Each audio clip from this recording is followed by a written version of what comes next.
Welcome to problem 4 of our LOR style questions, combinatorial analysis. We're going to do another one. So go through this, stop the video, and you should have calculated your empirical formula by now. Okay, so moving that away, here's my empirical formula. I've calculated it, I've got 441, and I've got a formula like this. I take that up the top.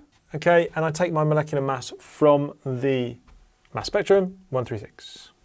Okay, now I take the mass of C4H4O and I see how many times it fits into 136. It turns out it fits twice.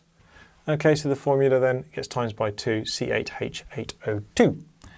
Next bit is quite difficult because we haven't photoshopped the carbon NMR, so it's not quite perfect.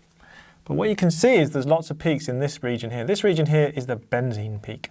So this tells you you've got benzene. Now, all of those benzenes are deemed as being in the same environment. So we're going to call that one environment.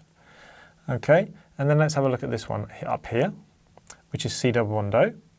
Okay, so that means we've got 6 carbons here, 7 carbons, 8 carbons. Now, that could be a lot of different things, but it might be C single bond O. But we'll look at the IR to see whether it is C single bond O. Okay, now, if it is, or it could be something else, but we'll check. Now, if you look here, here's the IR, notice no OH. Okay, and what we've done here is we've looked for the C double bond O, but we've also looked for C single bond O, because we thought it was in the previous one. It turns out it is in this one. So we've got those two peaks. So it's looking like we've got a C double bond O and a C single bond O, which makes me think, because there's no carboxylic acid OH up here, we've probably got an ester. But let's check that with the actual NMR, which we're going to do next. So the NMR which we're going to do next is, first of all, we've got this multiplet. And you can call it multiplet, remember, from your NMR videos.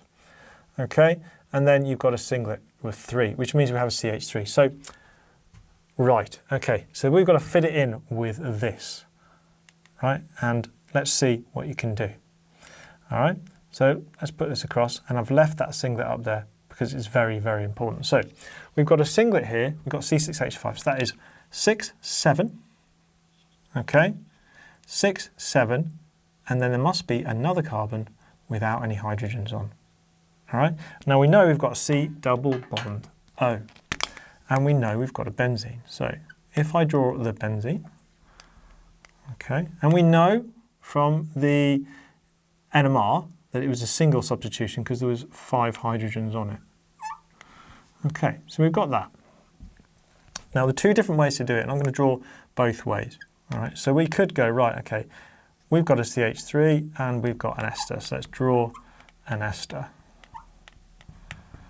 But there are, sorry, excuse me, 2 ways to draw an ester. You can draw it like that. Well, let's go for a different colour. I do like different colours. Okay. There you go. And then this time you will have, there you go.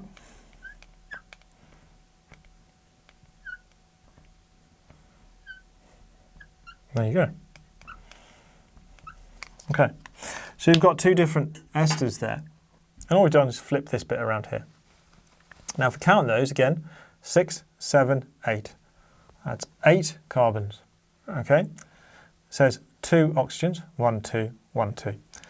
8 hydrogens, a check. So we've got 5 here, 6, 7, 8.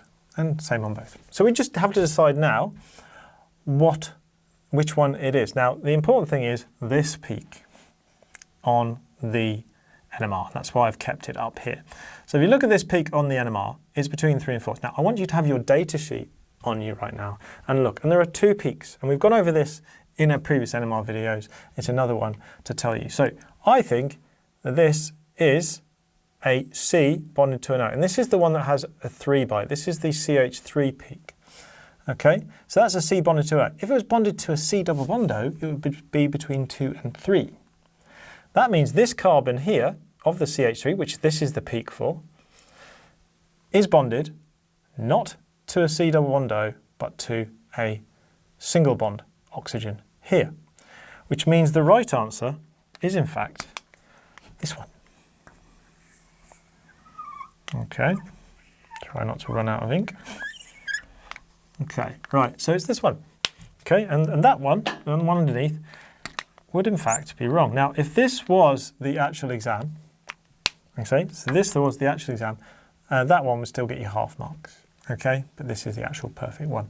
So just remember that 2 to 3, and I'll write that down as well, just in case you don't have it. 2 to 3 and 3 to 4. And 2 to 3 and 3 to 4 are on your data sheet, and 2 to 3 is going to be a CH, and it's next to a C double bond O, okay? And the other one is going to be a CH to an oxygen, okay? So this one is not there, this one is, so therefore, happy days, it's that one. Okay, and I hope that makes sense. Okay, and I hope you've enjoyed our combinatorial analysis videos, and I hope they have helped.